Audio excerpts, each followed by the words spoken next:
Beat it, beat it, beat it, beat it. Sorry, I've been listening to some Michael Jackson.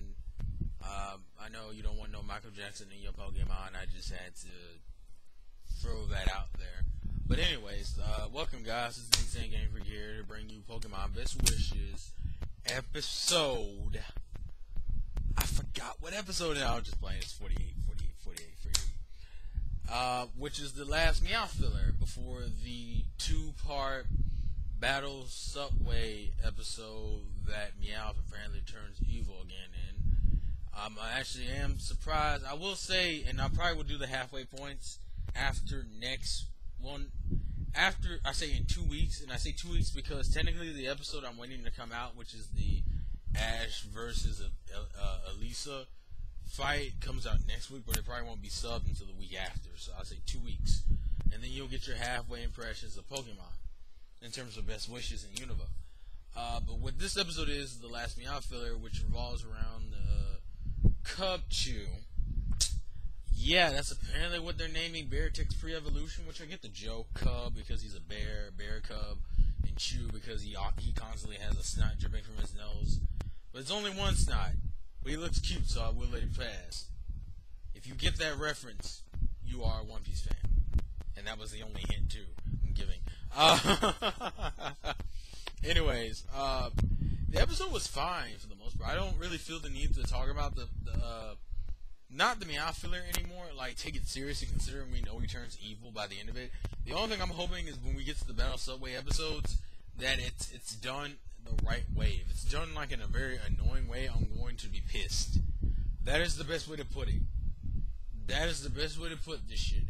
If it's not done the right way, I'm going to be mildly annoyed. Because since they made this MEOWTH filler the most believable, they're gonna have to do some fairly decent shit for me to not call bullshit on their reasoning why MEOWTH is evil. Now the obvious reason I'm betting they're gonna pull is that MEOWTH was quote unquote like spying in a sense. I don't even know how to explain it. I guess spying, either that or MEOWTH eventually kind of succumbs to his need to be around, to be in Team Rocket, and will just randomly use them as a bargaining chip to be put back on the team and some shit. Like, that's what I'm expecting. But, to review the episode like I said I would, it's essentially the Cubchoo gets separated from there's two Beartic groups in this particular region. One of them is on the mountains. One of them is near the wildlife preserve base, and the one that's on the mountain loses the Cubchoo, which Ash and them find. And essentially, what for the most part happens is that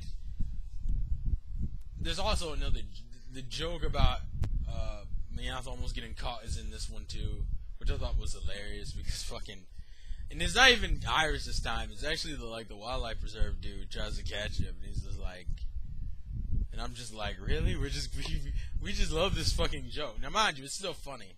Also, I like the fact that this is the first episode we actually get to see what's his name? Main Fu actually animated, which is the fighting type that you can't get till the near end of. You can't get it till the near end of the game. Like in the game, you can't fucking get this Pokemon until on Victory Road of Unova, which is bullshit. I mean, because I'm just sitting there going, really? Only till that point is when you can get it? And then I'm just sitting there going, oh, it's not fair. But this is pre-evolution, the main child, and I thought that motherfucker was cool as shit.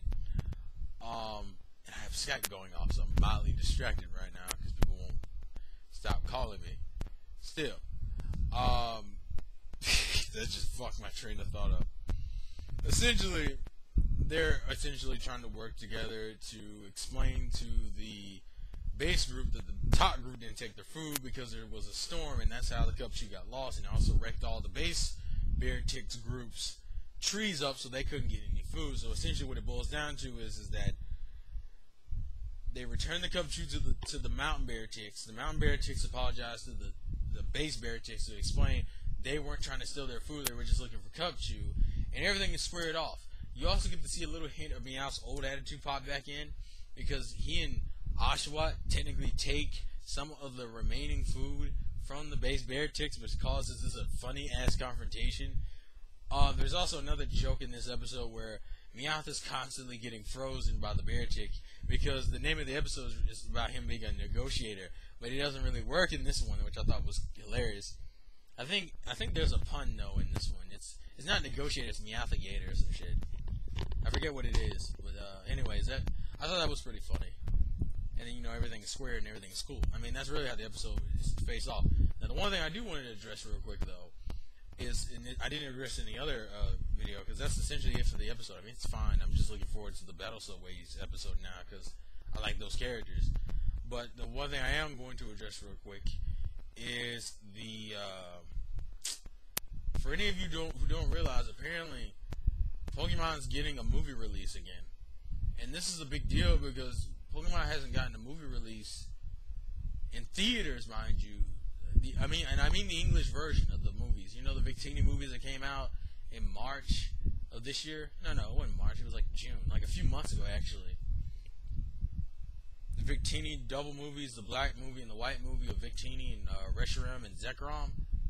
We're getting a theatrical release for those movies in America on December 3rd and 4th, I believe, is for Pokemon White. And Pokemon Black comes out later in December. We're actually getting a theatrical release. And this is crazy because from what I remember, the last theater release for a Pokemon movie we got was movie 5? I think it was like movie 5 or 4 was like the last one we got the release for. So that's fucking awesome to me. So my question for this particular review is, are you guys gonna go see it? If you're not gonna go see both, which one are you gonna go see? Pokemon White or Pokemon Black? And if you're gonna go see both, tell me if you're gonna go see both.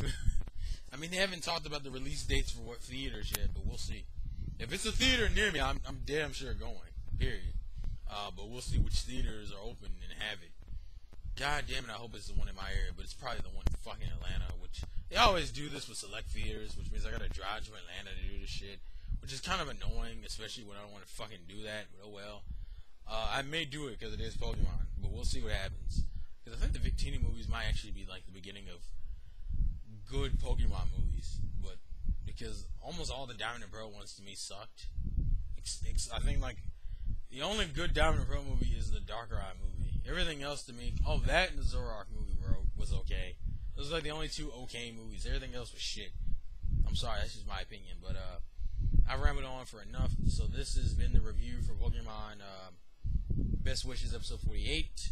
Life's a gameplay to win. Gotta catch them all. And tell me what your thoughts are on the comment section, and also your thoughts on the theatrical releases, and you know, your other thoughts and comments in the comment section below. So catch you guys later. Peace.